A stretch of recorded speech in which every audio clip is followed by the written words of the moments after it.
Polri telah memastikan kesiapan personel dalam mengamankan pengumuman hasil penghitungan perolehan suara pemilu 2024 oleh KPU pada 20 Maret. Hal itu dikatakan Kepala Biro Penerangan Masyarakat Karopenmas Polri Brigjen Pol Trunoyoyudo Wisnu Andiko.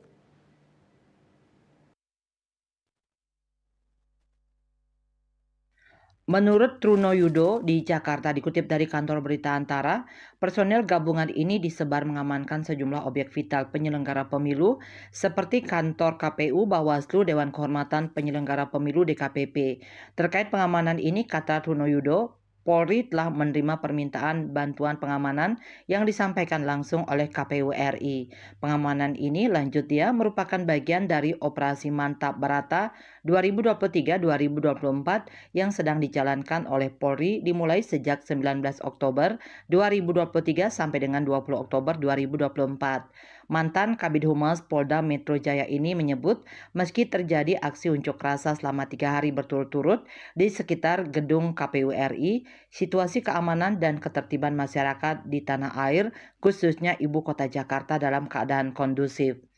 Trunoyudo menambahkan Polri menjunjung tinggi hak asasi manusia HAM sebagaimana penyampaian pendapat di muka umum merupakan hak setiap warga negara yang dijamin dalam konstitusi. Sehingga bagi masyarakat yang hendak menyampaikan aspirasinya terkait hasil pemilu 2024 dapat memilih jalur hukum yang sudah diatur dalam undang-undang. Sebelumnya, Kepala Badan Pemelihara Keamanan Kabaharkam Polri Komjen Polisi Fadil Imran mendatangi kantor KPU RI di Jakarta dalam rangka mengecek pengamanan proses rekapitulasi nasional pemilu 2024.